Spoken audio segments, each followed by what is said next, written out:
Kuanzisha biashara. Sasa kwa taarifa yako tu ni kuwa biashara nyingi hapa Tanzania zinatengenezwa ikiwa ni majumbani. Aidha kuna chumba kinakuwa hakitumiki au sehemu ile ya katikati ambapo vyumba vimetenganishwa, lakini inawezekana hata ukatengeneza ukiwa kwenye ua.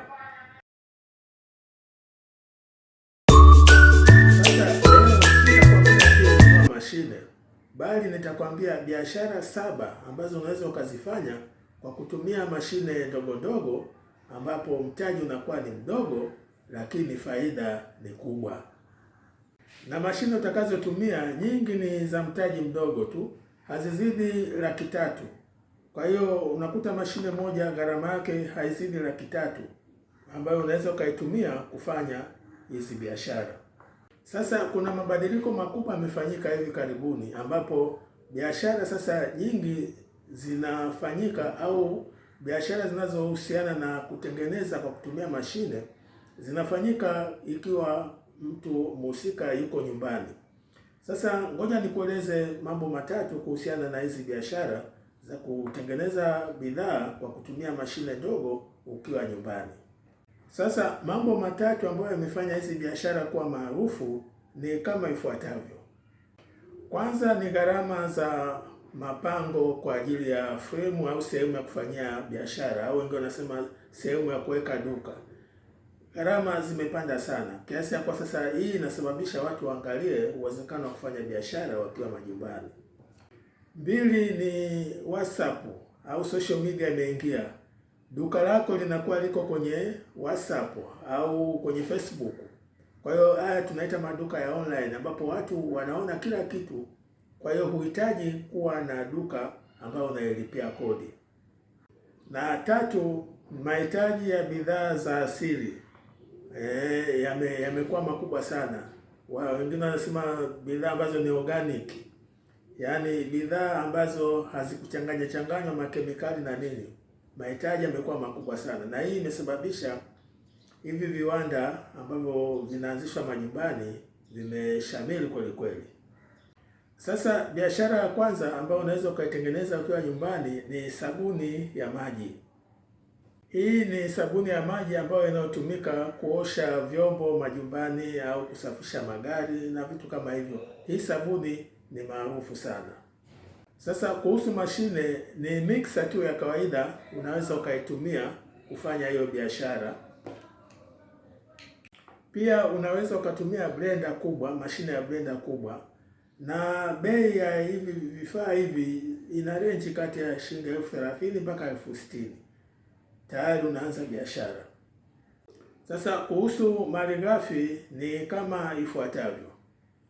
Malighafi inayotumika ni pamoja na caustic soda au sodium hydroxide, maji, chumvi pamoja na harufu nzuri. Malighafi hiyo unaweza ukaipata kwa bei ya shilingi 25,000. Kuhusu bei ya kuuza ni kuwa lita moja ya hii sabuni ya maji unaweza ukauza kati ya shilingi 2,000 hadi 3,000 kwa lita moja. Biashara ya pili ni viungo vilivyosagwa. Hapa tunazungumzia vitu kama pilipili, bizari, tangawizi na kadhalika, ambapo demand yake imekuwa kubwa, yaani wateja wako wengi wanahitaji hizo bidhaa. Siri ya faida hapa ni kufanya mchanganyiko wako maalum. Usisage pilipili tu, tengeneza viungo vya kupikia samaki, viungo vya nyama ya mbuzi, viungo vya pilau. Pakiti moja yenye mchanganyiko maalum inauza bei ya juu kuliko viungo vya kawaida. Biashara ya 3 ni juisi ya matunda. Watu sasa hivi wako conscious sana mambo ya afya. Wanahitaji juisi ambazo tunasema ni organic, yani zisizochanganywa na madawa yoyote. Kwa hiyo demand imekuwa kubwa ya juisi. Malighafi hapa ni embe, papai, nanasi, mastafeli, passion fruit na kadhalika. Siri ya faida hapa, usitegemee kuuza mtaani tu. Piga mkataba na ofisi, shule na kliniki karibu nawe. Biashara ya 4 ni chapati pamoja na mikate. Sasa nimeongea vya kutosha kuhusiana na hizi biashara unazoweza ukafanya kwa kutengeneza bidhaa kwa kutumia mashine ndogo, na mtaji unakuwa ni mdogo lakini faida ni kubwa.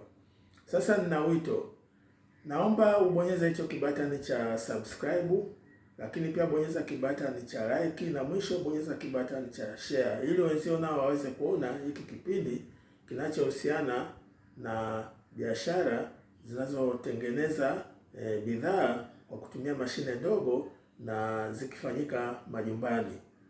Sasa hebu tuendelee. Biashara ya tano ni kushona nguo na vitambaa mbalimbali ukiwa nyumbani. Mashine unayohitaji ni ya kushona ya umeme. Iliyotumika unaweza ukaipata kwa bei ya Raki1 na mpya unaipata kwa bei ya Raki3. Siri hapa ni usitegemee mteja mmoja mmoja. Tembelea shule ambayo iko karibu na nyumbani kwako, na hapo unaweza ukafanikiwa kupata oda ya nguo nyingi hata 30 au 50. Biashara ya sita ni kusaga nafaka. Hapa nafaka tunazungumzia bidhaa kama mahindi, mtama, uwele na hata mchele. Sasa siri ya faida hapa ni kuongeza thamani kwa kutengeneza uji wa mtoto. Pia badala ya kusaga mahindi tu, toa huduma ya mchanganyiko kama vile mahindi, mtama na uwele vikisagwa pamoja na kushajulishwa. Biashara ya saba ni mafuta ya asili kwa ajili ya nywele na ngozi. Bidhaa zinazotumika kuzalisha mafuta ya ubora wa juu ni pamoja na nazi, mbono au kasto, ufuta na karanga. Siri ya faida hapa ni kuwa uza kwa saluni za nywele na beauty shops, si kwa mtu mmoja mmoja. Saluni moja inayotumia mafuta ya nywele kila siku inaweza kuchukua lita 2 hadi 3. Sasa hebu tuangalie biashara zote saba na mitaji inayohitajika kama inavyoonekana kwenye picha. Kama inavyoonekana kwenye jedwali hapo, inaonekana biashara, mashine inayotumika, bei ya mashine, mtaji wa kuanzisha hiyo biashara na faida kila wiki. Sasa kwa kumalizia ni kuwa watu wamekuwa wanasita kuanzisha biashara kwa kuogopa kuwa kuna masuala ya kulipa kodi za pango na gharama ziko kubwa, lakini hawana uhakika au hawajiamini kuwa wanaweza wakaanza biashara wakiwa majumbani na kwa kutumia mashine za bei ya chini tu, kwa maana mtaji unakuwa ni mdogo. Sasa naomba uniambie ni sehemu gani kati haya niliyoongelea imekuhamasisha sana kiasi ya kuwa uko tayari kuanza hii biashara hata wiki ijayo. Pili, niambie ni sehemu gani kati haya niliyoongelea kuna jambo ambalo umeona lina changamoto kiasi ya kuwa inakufanya unasita kuanza hizi biashara. Kwa hiyo niandikie hapo chini, alafu mimi nitaongea na wewe, nitakuelezea kwa undani. Mimi ni mtangazaji na mtayarishaji wa hivi vipindi, naitwa Ali Mwambola. Asante na karibu tena. Kuanzisha biashara.